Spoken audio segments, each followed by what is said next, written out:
Hello, everyone. This is Travis Straw from Memory Meat, and this is the first. Oh, sweet Lord. This is the first podcast, and I wish that it was going to be about something light and positive. I'm going to try and spin it so that it is light and positive. Hopefully, someone may be going through the same thing I'm going through, but. Oh man. Oh, geez. My computer is freaking out.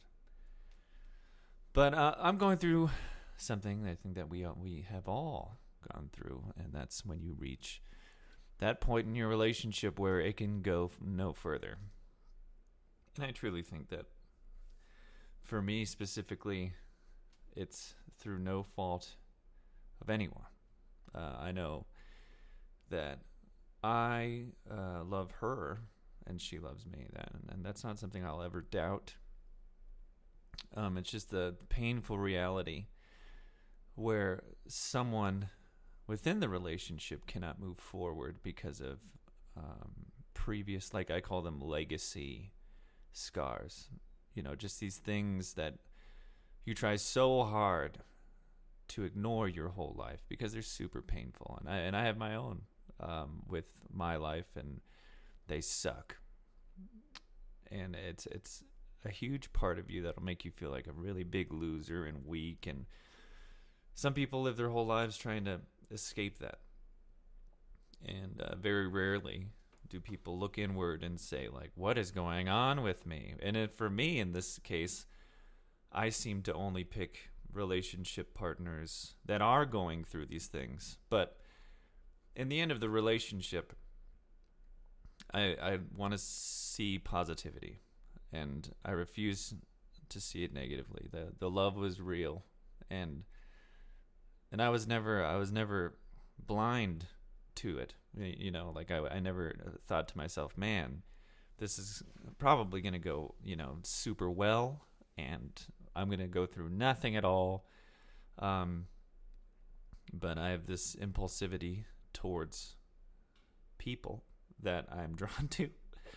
And for some reason, I'm drawn to people who need someone to love them purely and wholly, and that's what I do. Not to say I'm flawless, because I am not. I'm full of flaws. I have many things wrong with me.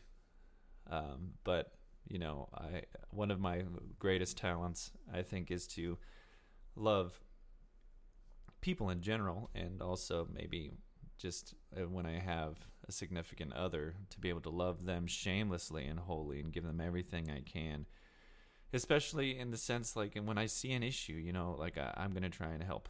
And people want to say, like, maybe that's you trying to fix people, and it's like, man, I don't want to fix anyone.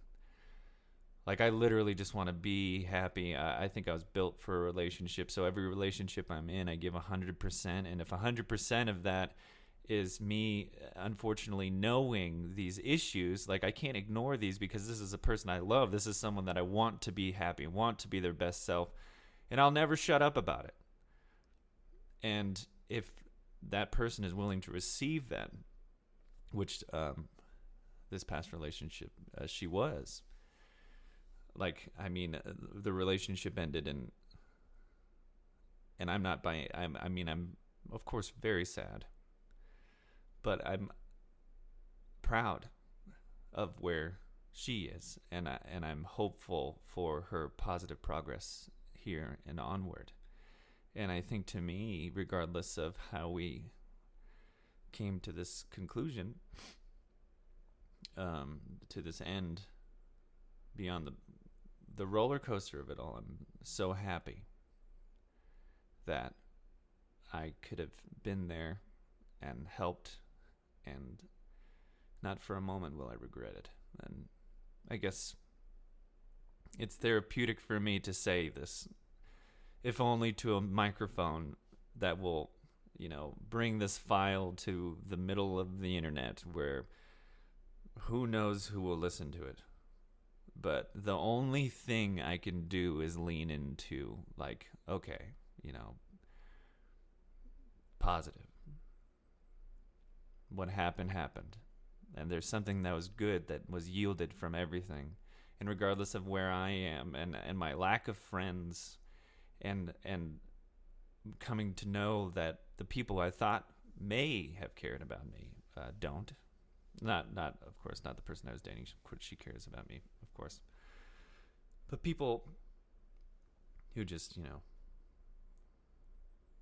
claimed to care, they of course they didn't.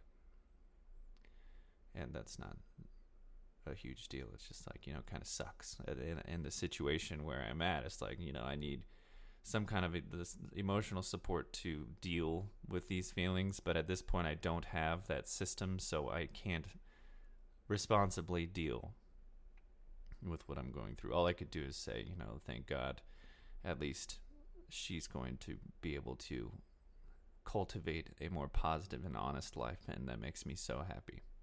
And I'm happy that I got to facilitate that in some way. And if you're going through the same thing, I encourage you to do the same. Because what's the other option you have? The other option is to lean into negativity, right? Like I have a choice. I could either be real sad, because I can be. This whole thing made, I put everything I had into it and it failed. That's huge. That doesn't make anyone feel great.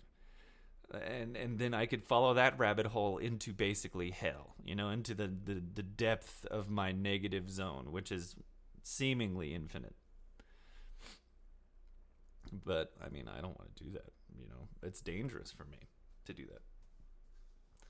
I think it's dangerous for anyone to do, but selfishly, for me, it's just not an option. So I have to lean into the to the positivity.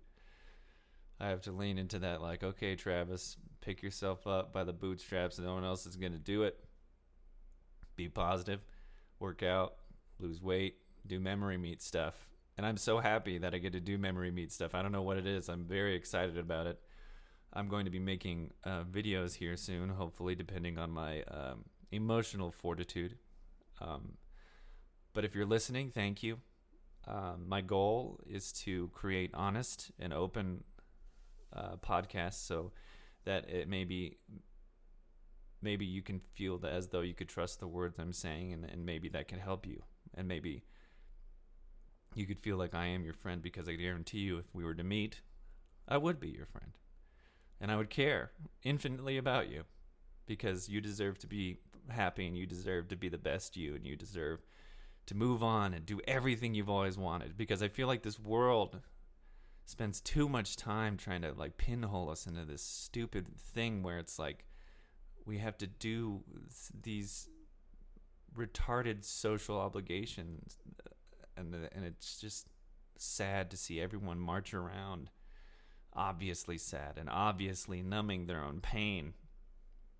And I guess I just want to maybe be a friend of yours, and maybe you could listen to me and what I go through, and contact me and ask me what I think about certain things. I'll make podcasts about that. I want this to be an open conversation with basically whoever is listening. But I guess that's it.